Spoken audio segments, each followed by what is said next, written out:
क्या 2027 के चुनाव से पहले सपा की चुनौती भारतीय जनता पार्टी नहीं बल्कि असदुद्दीन ओवैसी बन चुके हैं? आखिर असदुद्दीन ओवैसी ने ऐसा क्या बयान दे दिया जिससे पश्चिमी यूपी की राजनीति में हलचल मच गई है? और क्या पश्चिमी यूपी से शुरू हो चुका है सपा के वोट बैंक में सेंध लगाने का मिशन? इन दिनों एआईएमआईएम के राष्ट्रीय अध्यक्ष और हैदराबाद से सांसद असदुद्दीन ओवैसी का उत्तर प्रदेश में दौरा हो रहा है और अभी पिछले दिनों असदुद्दीन ओवैसी का पश्चिमी यूपी के मुरादाबाद जिले में दौरा रहा।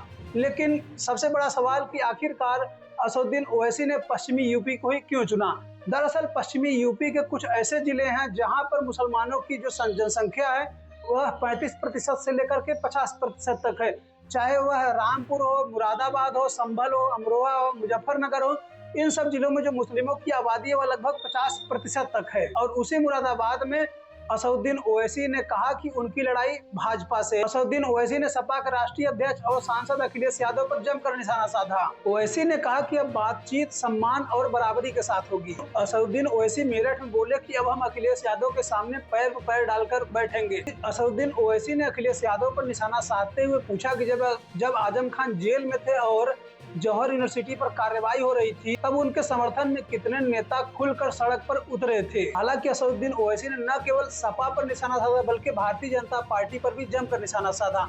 उन्होंने कहा कि अब तानाशाही नहीं चलेगी और असदुद्दीन ओवैसी ने कहा कि जौहर यूनिवर्सिटी पर जो बुलडोजर या ध्वस्तीकरण की कार्रवाई हो रही है यह एक प्लानिंग का हिस्सा है। लेकिन असदुद्दीन ओवैसी ने सबसे ज्यादा समाजवादी पार्टी के राष्ट्रीय अध्यक्ष अखिलेश यादव को चिताया और कहा कि अभी भी वक्त है, गठबंधन कर लीजिए, नहीं चुनाव के बाद फिर रोना मत। दरअसल असदुद्दीन ओवैसी ने ऐसा इसलिए कहा कि जैसा जब बिहार में चुनाव हो रहा था तब असदुद्दीन ओवैसी ने खुला लेटर लिखा था, आरजेडी के प्रमुख तेजस्वी यादव से बातचीत करने के लिए कहा था। लेकिन बिहार चुनाव में आरजेडी ने ओवैसी की पार्टी एआईएमआईएम को गठबंधन में शामिल नहीं किया था, जबकि ओवैसी की पार्टी मात्र 5 सीटें ही मांग रही थी। लेकिन जब बिहार का चुनाव हुआ था तब ओवैसी की पार्टी 5 के 5 सीटें जीत गई। और असदुद्दीन ओवैसी अब यही बात उत्तर प्रदेश में अखिलेश यादव के लिए बोल रहे हैं। और वहीं पश्चिमी यूपी का एक जिला है संभल।